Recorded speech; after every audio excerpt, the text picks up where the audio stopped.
Hello naman classmates, ito pa ang isa sa magandang falls na pwedeng bisitahin dito sa Benguet na matatagpuan sa Kapangan, ang Puyog Falls.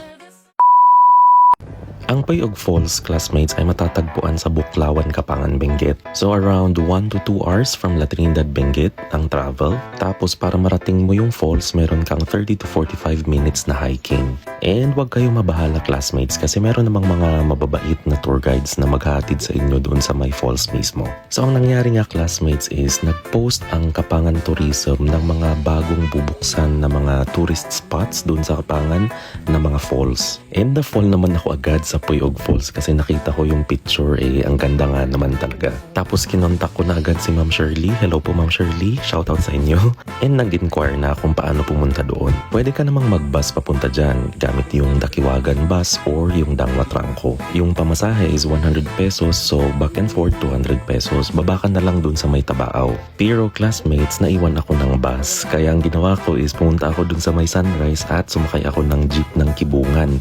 So ibababa na lang nila ako dun sa may Tabaaw. So that's 50 pesos naman. Nagkita kami ni Ma'am Shirley dun sa Tabaaw tapos nag-orientation ako ng konti lang na orientation and then gamit yung sasakyan nila, hinatid nila ako dun sa may Buklawan. O ha, swerte ko kasi mabait si Ma'am Shirley. Doon na din ako sa Buklawan nagbayad ng tour guide fee na 500 pesos tapos yung environmental fee na 50 pesos.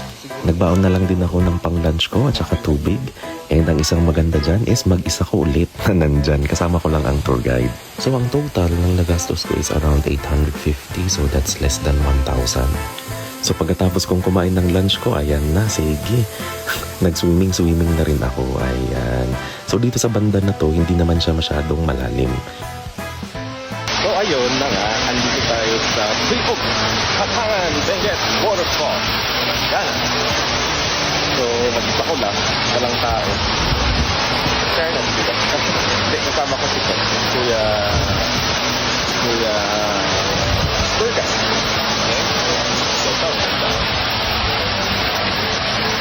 So, I'll show you the full view. Pero gusto ko lang muna yung portrait or ipakita akin sa inyo. Gano'n, sila nga, magkataas.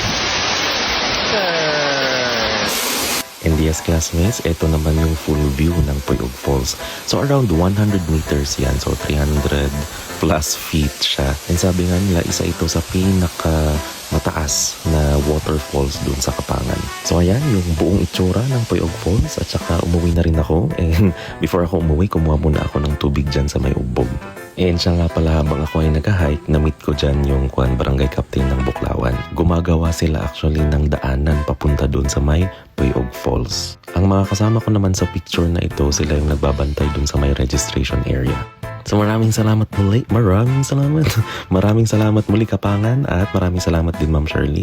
Hanggang dito na lamang, maraming salamat din sa nanonood at nakikinig sa istorya ko.